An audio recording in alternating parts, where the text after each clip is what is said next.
So, what's up sa inyo mga gar, no?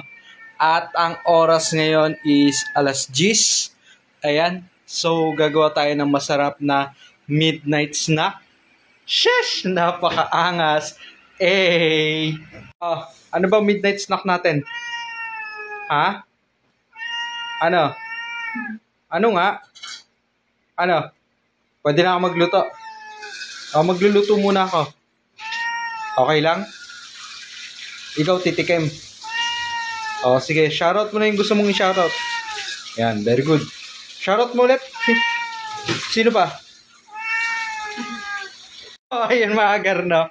Tara, gawin na natin kasi nagugutom na yung titikim. Tara, let's go! So, ito mga gar, no? Gagawa tayo for today's video ng double cheese lumpia. Sheesh! Napakaangas! Eh! So, ito mga gar, no? Meron tayo ditong lumpia wrapper, yung keso, at ang ating lumpia. Sheesh! Napakaangas! So, tara, gawin na natin. So, ito mga gar, no? Isusuksok natin yung cheese natin dito sa loob ng ating lumpia. Ayan. Alright. Tapos gawin natin sa lahat ng lumpia natin mga gar. At ito na mga gar, no? Nalagyan na natin ng cheese itong ating lumpia mga gar. So, ibabalot naman natin siya ngayon sa lumpia wrapper. Alright. At ito mga gar, no? Ibabalot na natin ang ating lumpia sa lumpia wrapper mga gar.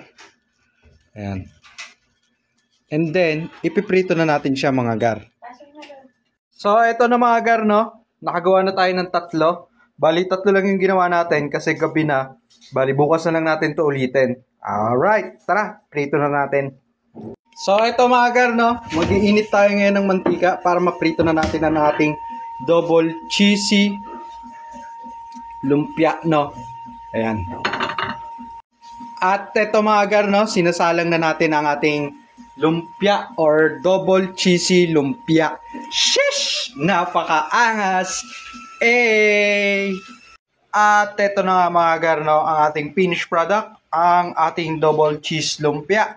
So tara, tikiman time! At nawala mga gar yung kaninang maingay na pusa. Si Daisy mga gar. Papatikim ko sana eh. Ito siya.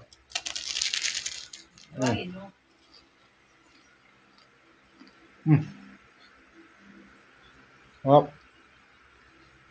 Naging tostado yung lumpia mga gar.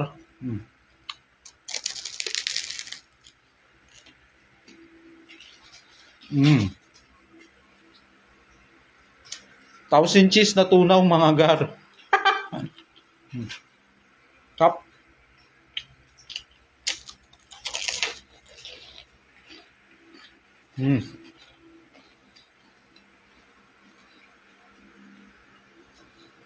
Kap. So hanggang dito na lang mga gar. Peace out!